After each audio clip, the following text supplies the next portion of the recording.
பேரன்பிற்கும் பெருமதிப்பிற்கும் உரிய எல்லாம் வல்ல அல்லாஹுடைய நல்லடியார்களே, நாம் அனைவரும் அல்லாஹ்விடத்தில் அதிகமாக நன்மையை பெற்றுத்தரக்கூடிய ரமலான் மாதத்தில் 30 நாட்களும் நோன்பிருந்துவிட்டு அந்த நோன்பை முடித்ததன் நிகழ்வாக பெருநாளை கொண்டாடுவதற்காக இங்கே அல்லாஹ்வை போற்றி புகழ்ந்துவிட்டு அல்லாஹ்வுடைய உபதேசத்தை கேட்பதற்காக இங்கே அமர்ந்திருக்கிறோம். கண்ணியத்திற்குரிய சகோதர சகோதரிகளே, ரமலான் மாதத்தினுடைய நோன்பு மனித சமுதாயத்தில் கடமையாக்கப்பட்டதற்கு அடிப்படையான காரணம், மனிதர்கள் ஒன்றிணைந்து வாழக்கூடிய சமுதாயத்தில் தனி மனித ஒழுக்கம் என்பது மிகப்பெரிய முக்கியத்துவம் வாய்ந்தது. ஒவ்வொரு தனி மனிதனும் ஒழுக்கத்தோடு வாழ வேண்டும் என்பதற்காகவும் அவனால் பிற மனிதர்களுக்கு எந்தவிதமான இடையூறும் தொந்தரவும் ஏற்படக்கூடாது, ஒரு மனிதன் அவனுக்கு மட்டுமல்ல அனைவருக்குமாக அவன் வாழ வேண்டும் என்பதற்காக இஸ்லாம் இந்த நோன்பின் வழியாக தனி மனித ஒழுக்கத்தை அதிகமாக வலியுறுத்துகிறது.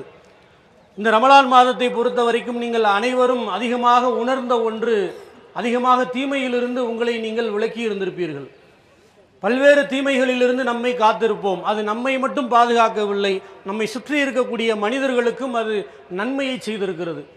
அதுபோலத்தான் எல்லா மாதங்களிலும் ஒரு மனிதன் தனி மனித ஒழுக்கத்தோடு வாழ வேண்டும் என்பதற்காக இஸ்லாம் நோன்பை நமக்கு கடமையாக்கி இருக்கிறது. இந்த நோன்பின் வழியாக இறையச்சம் என்கிற ஒற்றை குடையின் கீழ் அனைத்து மனித சமுதாயமும் ஒருங்கிணைந்து விட்டால் சமூகத்தில் பல்வேறு விதமான தீமைகள் ஒளிந்துவிடும் என்று அல்லாஹ் நமக்கு அறிவுறுத்துகிறான். அப்படிப்பட்ட இஸ்லாமிய மார்க்கம் தனி மனித ஒழுக்கத்தை அதிகமாக கட்டமைக்கிற ஒரு மார்க்கம் இன்றைக்கு உலக அளவில் எதிர்க்கப்படுகிறது. ஏன் சிந்தித்தீர்களா? தனி மனித ஒழுக்கத்தை இந்த மார்க்கத்தை போன்று வேறு எந்த ஒரு மார்க்கமும் நமக்கு வழிகாட்டவில்லை. ஆனால் அப்படி ஒழுக்கத்தை போதிக்கிற ஒரு மார்க்கம் இன்றைக்கு உலக அளவில் மிகப்பெரிய அளவில் அச்சுறுத்தப்படுகிறது, காயப்படுத்தப்படுகிறது. அதை ஏற்றுக்கொண்ட மக்கள் எல்லாம் துன்புறுத்தப்படுகிறார்கள். பல்வேறு நாடுகளில், நாம் வாழக்கூடிய நாடு உட்பட, தாங்கள் வணங்கக்கூடிய கடவுளின் பெயரை சொல்லு, இல்லை என்றால் கொன்று விடுவர் என்று மிரட்டப்படுகிறார்கள். காரணம் என்ன? இந்த மார்க்கத்தை போன்று ஒழுக்கத்தை, தனி மனித வாழ்வியலை அழகான முறையில் போதிக்கிற ஒரு மார்க்கம் இல்லை. ஆனால் இந்த அளவுக்கு அச்சுறுத்தலை இந்த மார்க்கம் சந்திப்பதற்கும், இந்த மார்க்கத்தை பின்பற்றக்கூடிய மக்கள் சந்திப்பதற்கும் அடிப்படை என்ன என்பதை புரிந்து கொள்ளுங்கள். இன்றைக்கு நாம் தெரிந்து கொள்ள வேண்டிய ஒரு அவசியமான செய்தி அது. இஸ்லாமிய மார்க்கம் உலக அளவில் இது போன்ற அவதூறு பிரச்சாரங்களால், இஸ்லாத்திற்கு எதிரான தவறான அவதூறு பிரச்சாரங்களால் அச்சுறுத்தப்படுவதற்கு அடிப்படை காரணமே இஸ்லாம் பேசுகிற சமூக நீதி. அதுதான் இஸ்லாமிய மார்க்கம் பேசுகிறதை போன்று சமூக நீதியை உலகத்தில் வேறு எவனும் பேசவில்லை, வேறு யாரும் பேசவில்லை. எல்லா மனிதர்களையும் ஒரு குடையின் கீழ் இஸ்லாம் கொண்டு வந்து நிறுத்துகிறது. அதை பொறுக்க முடியாத அதிகார வர்க்கம் பிடித்தவர்கள், மக்களை அடக்கி ஆண்டு அவர்களை சுரண்டி கொழுக்க நினைப்பவர்கள், இந்த மார்க்கம் இருந்தால் நம்மால் இங்கே அதிகாரம் செலுத்த முடியாது, நம்மால் இங்கே பிழைக்க முடியாது, பிறரை சுரண்டி வாழ முடியாது, அதனால் இந்த மார்க்கம் இருக்கக்கூடாது என்பதற்காகத்தான் இவ்வளவு எதிர்ப்புகளையும் செய்கிறார்கள். சுருக்கமாக நான் சில செய்திகளை உங்களுக்கு சொல்லுகிறேன். நீங்கள் ஒவ்வொரு மார்க்க உபதேசத்தை கேட்பதற்கு முன்னும் அல்லாஹ்வுடைய தூதர் சில செய்திகளை சொல்லிவிட்டுத்தான் அந்த உரைக்குள் நுழைவார்கள். இப்பொழுது நான் இந்த உரையை துவங்குவதற்கு முன்பு கூட அந்த வாசகத்தை நான் சொன்னேன். அல்லாஹ் திருமறையில் சொல்லுகிறான், 4வது அத்தியாயத்தின் முதல் வசனம், எந்த ஒரு உரையை அல்லாஹ்வுடைய தூதர் துவங்கினாலும் அந்த உரையின் துவக்கத்தில் அல்லாஹ்வுடைய தூதர் இந்த செய்தியை சொல்லாமல் இருக்க மாட்டார்கள். அல்லாஹ் மனித சமுதாயத்தை அழைத்து பேசுகிறான், ஓ மனிதர்களே, உங்கள் அனைவரையும் ஒரே ஒரு ஆணிலிருந்து தான் நாம் படைத்தோம் என்று அல்லாஹ் பேசுகிறான். அந்த ஒருவரிலிருந்து அவரது துணைவியை நாம் படைத்தோம், அவர்களில் இருந்து ஆண்களையும் பெண்களையும் நாம் பல்கி பரவச் செய்தோம். எனவே அந்த ஒரு இறைவனை நீங்கள் அஞ்சுங்கள். அவ்வளவுதான். இஸ்லாம் சொல்லுகிற சமூக நீதி என்ன தெரியுமா? இந்த ஒற்றை வசனத்தில் அல்லாஹ் ரப்புல் ஆலமீன் அழகாக நமக்கு பாடம் நடத்தி விட்டான். இந்த உலகத்தில் உள்ள எல்லா மனிதர்களும் ஒரு தாய் தந்தையரிலிருந்து பிறந்தவர்கள். இங்கே எவனும் உயர்ந்தவனும் கிடையாது, தாழ்ந்தவனும் கிடையாது. பிறப்பின் அடிப்படையில் நான் உயர்ந்தவன், பிறப்பின் அடிப்படையில் நீ தாழ்ந்தவன். இந்த உலகத்தில் இந்த மொழிதான் உயர்ந்தது, இந்த மொழியை பேசுபவன் தான் உயர்ந்தவன்.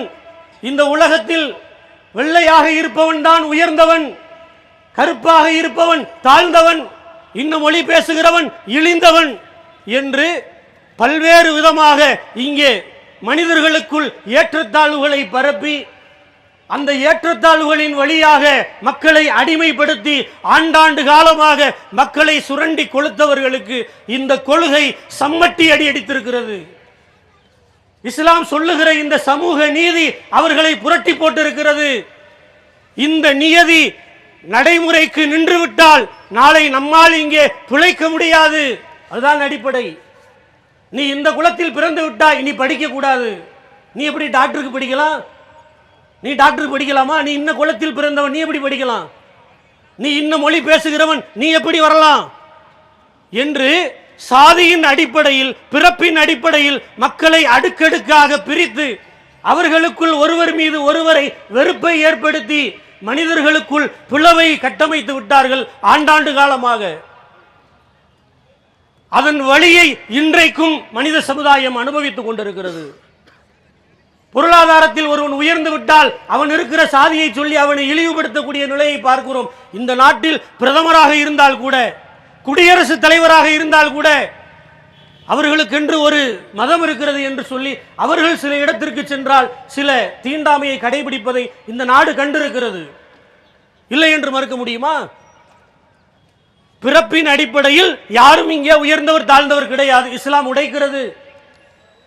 அதே நேரத்தில் நபிகள் நாயகம் உயர் குலத்தில் பிறந்தவர்கள், பிலால் ரலியல்லாஹு அன்ஹு அவர்கள் தாழ்ந்த குலத்தில் பிறந்தவர்கள். அப்படிப்பட்ட காலத்தில் நபிகள் நாயகம் இதை போட்டு உடைத்தார்கள். எல்லா விஷயங்களிலும் நபிகள் நாயகத்திடம் ஒரு நபித்தோழர் வருகிறார். அல்லாஹ்வுடைய தூதரே, நான் சில நாடுகளுக்கு சென்றேன், அங்கே இருந்த மக்கள் அந்த நாட்டு மன்னரினுடைய காலில் விழுந்து வணங்குவதை நான் பார்த்தேன். நான் காலில் விழுவதற்கு தகுதியானவர் நீங்கள் தான், எனவே உங்கள் காலில் நான் விழப்போகிறேன் என்கிறார். நபிகள் நாயகம் சொன்னார்கள், ஒவ்வொரு மனிதனுக்கும் சுயமரியாதை முக்கியம். எந்த ஒரு மனிதனும் இன்னொரு மனிதனுடைய காலில் விழுவதை தடை செய்வதற்குத்தான் நான் வந்திருக்கிறேன்.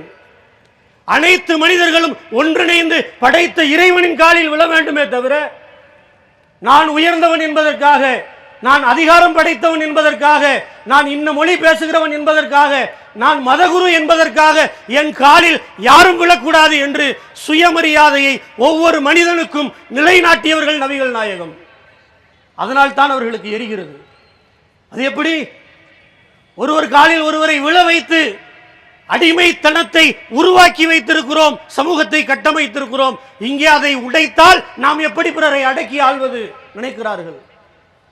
அதனால் நினைக்கிறார்கள் இந்த கொள்கை நீடிக்க கூடாது, மனிதர்கள் அனைவரும் சமம் என்று வருகிற பொழுது அங்கே நம்மால் அவர்களை அடிமைப்படுத்த முடியாது என்ற காரணத்தினால் எதிர்க்கிறார்கள்.